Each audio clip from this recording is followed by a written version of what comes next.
What's up, VHS? I'm Joy Jackson. And I'm Sarah Brumfield. This week on The Bark, we discuss 9/11 history and how we remember the event today. We also talk about the new athletics heat law and the new coffee shop you might want to stop by. The Bark for the week of September 11, 2023 starts now.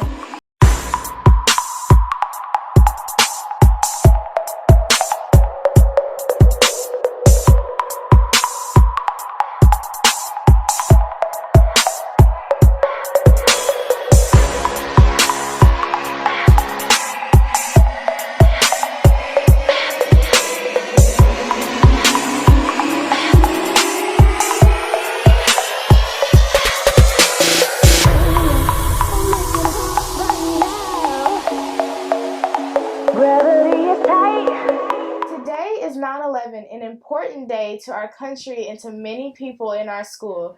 Let's take a deeper look into today's history with reporter Stella King. Yesterday was a normal day at Brandon High School. Classes changed according to schedule and students routinely passed through the halls. However, there was an aura of remembrance that hung heavy through the air. Yesterday was 9/11, a date that lived in infamy for all American citizens as they remembered the thousands of innocent lives that were claimed in the terrorist attacks against the United States. In the attacks, 3 planes were hijacked and crashed into the Twin Towers and the Pentagon, and it is believed that a 4th plane was intended to hit the White House. While none of our students were alive during the 9/11 attacks, several teachers have memories of the event. Here to describe how 9/11 affected her is Chelsea Thomas, the library media specialist at Brandon High School. So I was in the 6th grade when 9/11 happened at Brandon Middle School, and I vividly remember walking down the hall and hearing my teachers talk about it and really not knowing what was going on until they sent us all to class and told us to turn on the news, and we watched everything happening on our TV screens in our classrooms. And it was really hard for me. I'm a law enforcement officer's kid, and so as you saw all of these policemen and firemen and racing towards the scene and not running away from it, my 11-year-old brain made that connection that, like, a lot of these people's parents aren't coming home tonight or ever, so it was kind of a time in my life where I was learning about the tougher things in the world and understanding more. So it really affected me. It made me really kind of notice that my dad's job was dangerous and that life could have looked a whole lot differently for me if we would have been, residents of New York City or something like that. So, it was terrifying too, not really know what was going on, across the country, and knowing that somebody had purposefully tried to hurt our citizens on our own soil was really difficult. Brandon Jerry to see battalion. We ask before the playing of our national anthem that you will personally honor and respect every military member who has given his or her life, so you're able to enjoy the freedoms you live with in this country. When you sing quietly while looking at the flag, you are showing respect for the sacrifices our servicemen and women made in protecting our flag and our valued way of life. So a lot of things changed, a lot of safety measures changed, flying changed.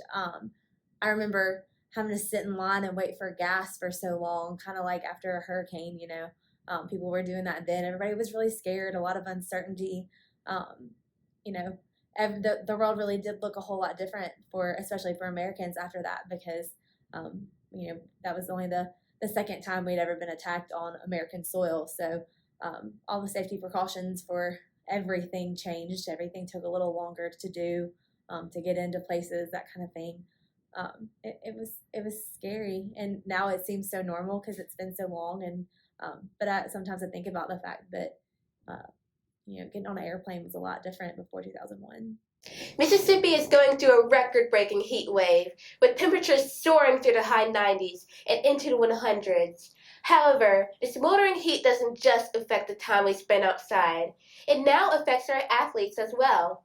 Here to discuss the new MHSAA heat law regarding high school athletes is reporter Matthew Parker. During some of our hottest summer temperatures, the Mississippi High School Activities Association implemented a new rule to protect our athletes. Outdoor sports teams are no longer allowed to practice in a temperature above 92 degrees.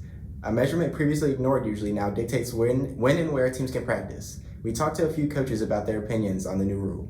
The new ruling from MHSAA is about the wet bulb globe temperature, WBGT. It talks about the heat index, the precipitation, the amount of rain, clouds. It takes all of that into effect. And then it gives you a specific reading. And based on that reading, how high or how low it is depends on how much time we can practice and how many water breaks we have to give. So it's beneficial in the fact of it protects students. It keeps them safe when the heat index and the readings are up too high. We have to go inside sooner, or there's even some levels where we can't go outside at all for their safety.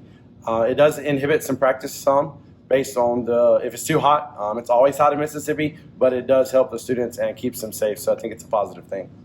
While the new rule has forced sports teams to change their normal way of doing things, coaches are staying optimistic and finding ways to continue their similar practice schedules. So we're trying to be a little more creative. We're practicing about the same. We're just having to do a little more inside during the school day because it's hot in fourth block from 2 to 3:30 when we're usually outside. So we're doing a little more in the evening to avoid that. No, I mean, like I said, I think if we kept our practices when they were, we would have had to alter our times and all that. All we've done is just moved them to the morning so that we could keep that same time. I think it put us a little behind at the beginning because last week in the second week of school, we didn't go out at all. I think the first 2 weeks we might have missed one day and we had to stay inside. I don't think it'll make a major impact the entire season. It does help student safety. I think the students are working a little harder because they know that we are kind of inhibited with the rulings sometimes with the heat. Student safety is not only a concern for MHSAA, but also Brandon High School and their coaches. To say it's affected gameplay or anything like that, I don't. I mean, I've kind of liked it. I think the kids have kind of enjoyed it. So I think the gameplay and the preparation of it has actually been really good. Overall, the new heat law has changed the way Brandon sports teams prepare for the activities and games, but coaches and athletes alike are working together to stay on track with their success. Reporting for The Bark, I'm Matthew Parker.